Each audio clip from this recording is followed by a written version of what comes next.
रामपुर गांव उत्तर भारत के एक शांतिपूर्ण इलाके में बसा हुआ था, जहां के लोग अपनी सादगी और धार्मिकता के लिए प्रसिद्ध थे।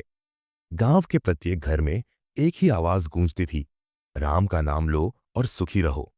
सारा गांव एक दूसरे से जुड़ा हुआ था और उनकी दिनचर्या का केंद्र हमेशा मंदिर और पूजा पाठ ही हुआ करता था। यहाँ के लोग अपनी मेहनत और ईमानदारी से जीते थे, पर एक गहरी खामोशी इस गांव के बीच हमेशा बनी रहती थी। गांव की सबसे सुंदर औरत थी विधवा। उसकी आंखों में अजीब सी उदासी थी, एक खालीपन जो किसी को दिखाई नहीं देता था। उसकी सुंदरता पर कोई शक नहीं कर सकता था, लेकिन उसकी आंखों की गहराई और दिल की तन्हाई किसी को भी नहीं दिखती थी। विधवा का दिल और उसकी जिंदगी का दुख समझने वाला कोई नहीं था। विधवा अक्सर सोचती, क्या यही है मेरी जिंदगी का उद्देश्य? क्या मेरी सुंदरता का कोई मतलब नहीं है अगर मुझे किसी के दिल में जगह नहीं मिलती? एक दिन गांव में एक साधु महात्मा का आगमन हुआ। साधु महाराज के बारे में सुनकर हर किसी की उत्सुकता बढ़ गई थी। वे एक अजीब व्यक्तित्व के मालिक थे, लंबी जटाएं, शरीर पर भस्म और ऐसी गहरी आवाज जो हर किसी के दिल में उतर जाती। लोग उनकी बातें सुनने के लिए मंदिर में इकट्ठा होते और उन्होंने अपने चमत्कारी कार्यों के बारे में बताना शुरू किया। उनका प्रभाव तेजी से गांव में फैलने लगा। लोग उनके प्रति श्रद्धा और विश्वास में बंधने लगे। विधवा भी उनकी उपासना में शामिल हुई। उसे ऐसा महसूस होने लगा जैसे साधु महाराज की बातें उसकी आत्मा को छूने लगी हो। वह अपनी नीरस जिंदगी से बाहर निकलने के लिए साधु के दर्शन करने जाने लगी। धीरे धीरे वह साधु के उपदेशों में खो जाने लगी। साधु महाराज का व्यक्तित्व इतना सम्मोहक था कि विधवा को लगता था जैसे वह उससे किसी गहरे स्तर पर जुड़ा हुआ है। उसकी बातें, उसके उपदेशों की गहराई और उसकी शांति, यह सब कुछ विधवा को अंदर से खींच रहा था। साधु महाराज ने विधवा से कई बार बात की और उससे आध्यात्मिक उन्नति का रास्ता दिखाया। तुम्हारी आत्मा भी परमात्मा से जुड़ी हुई है, तुम्हें बस अपनी पहचान को समझने की आवश्यकता है, साधु ने उसे कहा। ये शब्द उसके दिल में गहरे तक समा गए। साधु के साथ कुछ और बातें हुई और जल्द ही वह विधवा के जीवन का एक अहम हिस्सा बन गए। वह विधवा को हर दुख, हर दर्द से उबारने की बातें करते और विधवा को लगता था जैसे उसकी सारी जिंदगी अब साकार हो रही है। वह विश्वास करने लगी कि साधु महाराज उसके जीवन के उस खालीपन को भर सकते हैं जो अब तक कोई नहीं भर पाया था। गांव में साधु महाराज का प्रभाव बढ़ता जा रहा था। उनके आने के बाद से लोग उनकी पूजा करने के लिए मंदिर में इकट्ठा होते थे। उनके चमत्कारों की कहानियां फैल रही थी। कभी किसी बीमार को ठीक करना, कभी किसी की किस्मत बदलना और कभी किसी की समस्याओं को हल करना। गांव के लोग उन्हें दिव्य मानने लगे थे। इस माहौल में विधवा भी पूरी तरह से प्रभावित हो चुकी थी। वह जब भी साधु महाराज के पास जाती, उसके दिल में एक अजीब सी तृप्ति होती। साधु के साथ हर मुलाकात उसके लिए जैसे एक नई शुरुआत होती। साधु महाराज की बातें विधवा को बहुत प्रभावित करती। उन्होंने उसे बताया, तुम्हारे भीतर शक्ति है, केवल तुम खुद को समझ नहीं पाती हो। यदि तुम मेरी शरण में आओगी तो तुम्हें वह सब मिलेगा जो तुम चाहती हो। तुम्हारा दुख केवल तुम्हारे भीतर की बंदिशों से है। तुम्हारे आत्मविश्वास को जागृत करना होगा। विधवा इन शब्दों को दिल से महसूस करने लगी। वह समझने लगी कि साधु के शब्दों में कुछ खास बात है जो उसे अब तक किसी ने नहीं समझाई थी। धीरे धीरे विधवा और साधु के बीच यह रिश्ता गहरा होता गया। वे अब एक दूसरे के बिना नहीं रह सकते थे। विधवा की जिंदगी अब साधु के उपदेशों के इर्द गिर्द घूमने लगी थी। साधु ने उसे यह विश्वास दिलाया कि वह उसे बचा सकता है, उसे एक नई दिशा दे सकता है। इसके बदले में विधवा ने अपने दिल की सारी इच्छाओं को साधु के सामने खोल दिया। साधु का आकर्षण बढ़ता गया। विधवा को ऐसा महसूस होने लगा जैसे वह साधु के बिना कुछ भी नहीं है। उसकी पूरी दुनिया केवल साधु के इर्द गिर्द सिमट गई थी। साधु ने उसे और अधिक अपने पास खींच लिया। तुम मेरी शिष्या हो, तुम्हारे जीवन का उद्देश्य अब मुझसे जुड़कर पूरा होगा, उसने विधवा से कहा।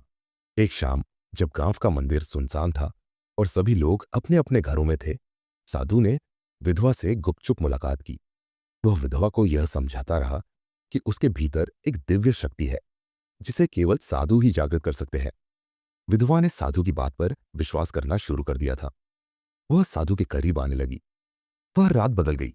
एक ऐसी रात जब विधवा और साधु के बीच शारीरिक आकर्षण ने उनका रिश्ता एक नए मोड़ पर पहुंचा दिया। साधु ने उसे विश्वास दिलाया कि यह एक आध्यात्मिक अनुभव है और विधवा ने बिना किसी संकोच के इसे स्वीकार कर लिया। वह रात जो पहले केवल उपदेशों और शब्दों में बंधी हुई थी, अब एक नया अर्थ ग्रहण कर चुकी थी। गांव में साधु और विधवा के रिश्ते को लेकर चुपके चुपके चर्चा होने लगी। कुछ लोग साधु महाराज के बारे में लगातार सुन रहे थे, लेकिन विधवा और साधु के बीच बढ़ती नजदीकी को लेकर कोई खुलकर बात नहीं करता था।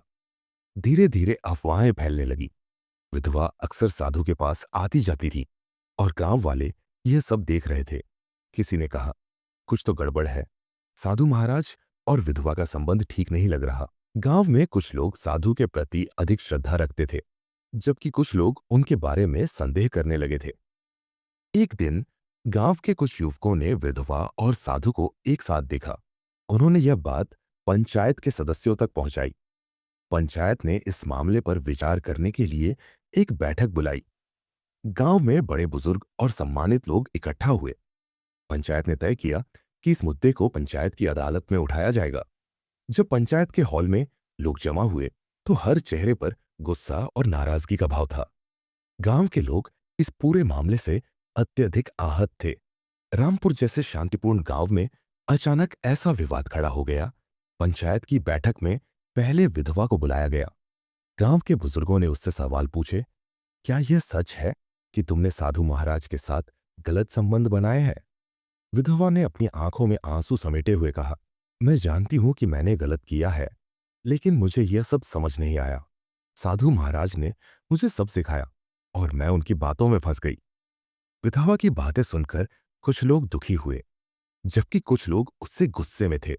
उसी दौरान एक बुजुर्ग महिला, जो गांव की सबसे बुद्धिमान औरत मानी जाती थी, खड़ी हुई। उसने कहा, क्या यह केवल विधवा की गलती है? क्या हम यह नहीं समझ सकते कि साधु महाराज ने इस सब में एक पापी भूमिका निभाई है? बुजुर्ग महिला की आवाज गहरी और सशक्त थी। यह सुनकर पंचायत में हलचल मच गई।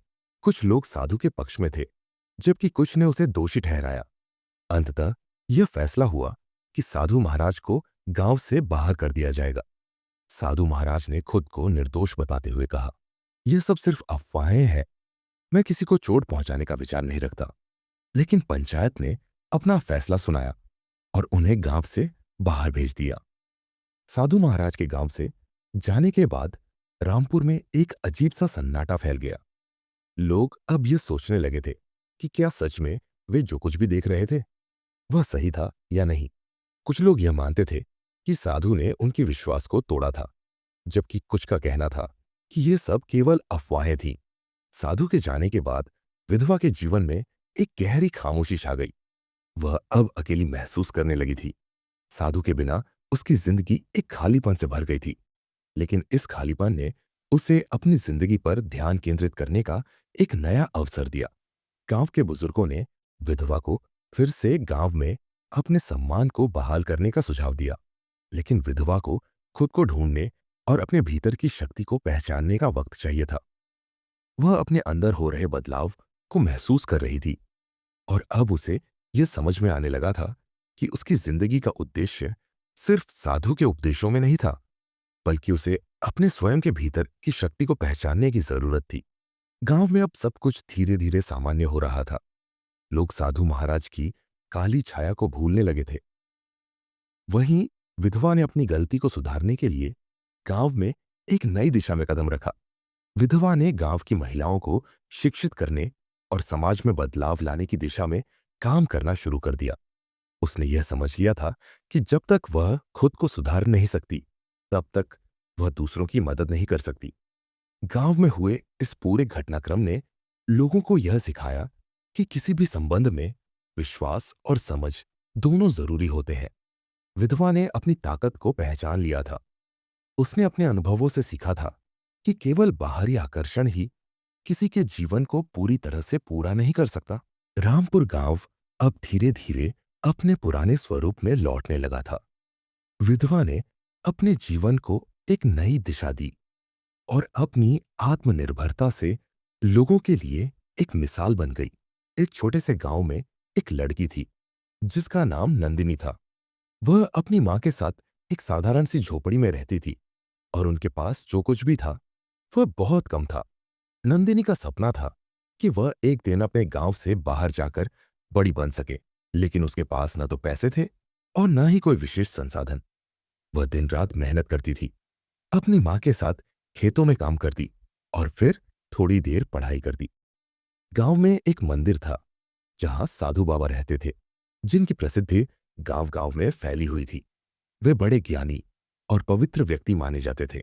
लोग उन्हें आशीर्वाद लेने के लिए दूर दूर से आते थे। नंदिनी भी उनसे मिलने जाती और उनके उपदेशों से प्रेरित होती। साधु बाबा ने उसे हमेशा यह सिखाया था कि असली खुशी अंदर से आती है, बाहरी चीजों से नहीं।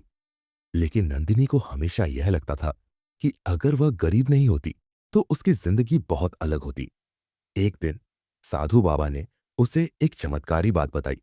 उन्होंने कहा, नंदिनी, तुम्हारे जीवन में एक परिवर्तन आएगा, लेकिन इसके लिए तुम्हें अपने भीतर की शक्ति को पहचानना होगा। यह शक्ति तुम्हारी आत्मा के भीतर छिपी हुई है। नंदिनी ने साधु बाबा के शब्दों को गंभीरता से लिया, लेकिन उसे यह समझ नहीं आ रहा था कि उसकी असली शक्ति क्या है। उसकी आंखों में एक अजीब सा खालीपन था, एक ऐसी खामोशी जो हर वक्त उसे घेरे रहती थी।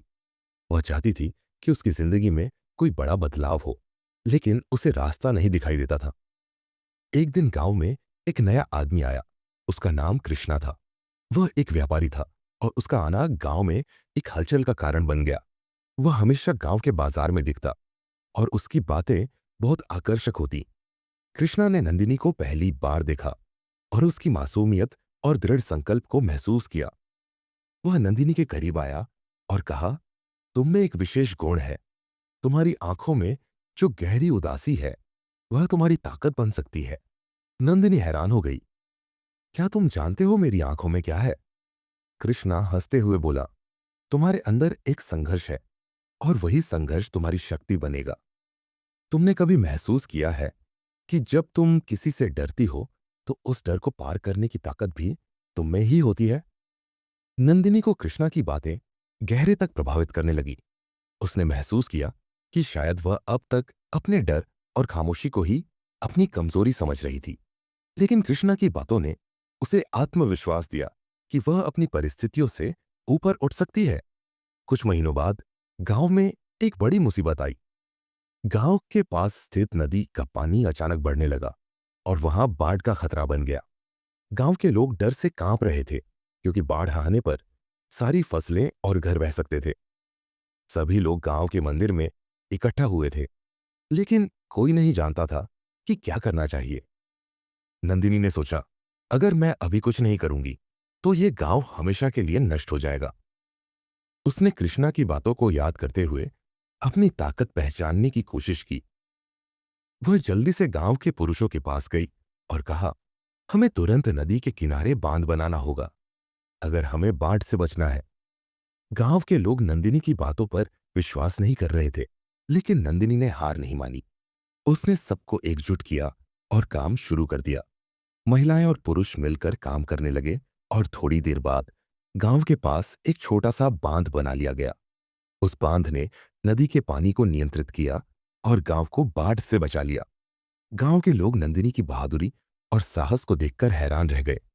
साधु बाबा ने भी उसकी सराहना की और कहा, तुमने अपनी ताकत पहचानी है और यही तुम्हारी असली शक्ति है। नंदिनी अब जान गई थी कि उसकी की असली शक्ति न तो किसी बाहरी चीज में थी और न ही किसी व्यक्ति में। उसकी शक्ति तो उसकी आत्मा में थी और उसने उसे पहचान लिया था।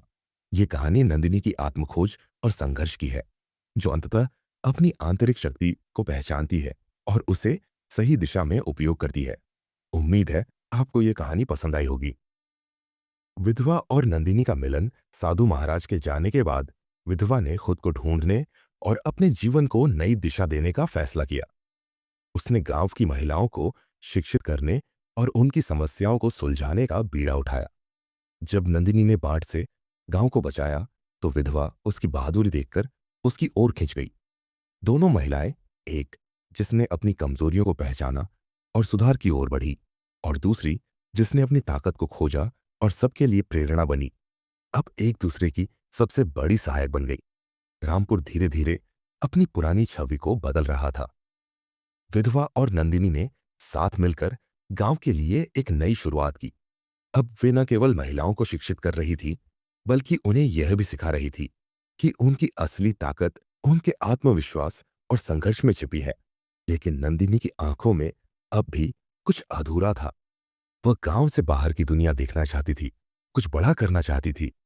विधवा ने उसे प्रोत्साहित किया, तुम्हारे भीतर वो ताकत है जो बदलाव ला सकती है। अगर तुम्हारा सपना गांव से बाहर जाकर कुछ करने का है, तो जाओ, मैं यहां तुम्हारा काम संभालूंगी।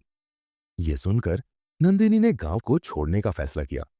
जाते समय उसने विधवा से वादा किया, मैं एक दिन वापस आऊंगी जब मैं कुछ बड़ा कर लूंगी, और उस दिन हम दोनों मिलकर इस गांव को नई ऊंचाई पर ले जाएंगे। नंदिनी ने गांव छोड़ दिया, लेकिन उसकी छवि और उसकी ऊर्जा गांव में हर किसी के दिल में बसी रही। विधवा ने गांव को संभालने और महिलाओं को सशक्त बनाने का काम जारी रखा। नंदिनी के जाने के बाद रामपुर के लोग हर दिन उसकी वापसी का इंतजार करते। विधवा अक्सर मंदिर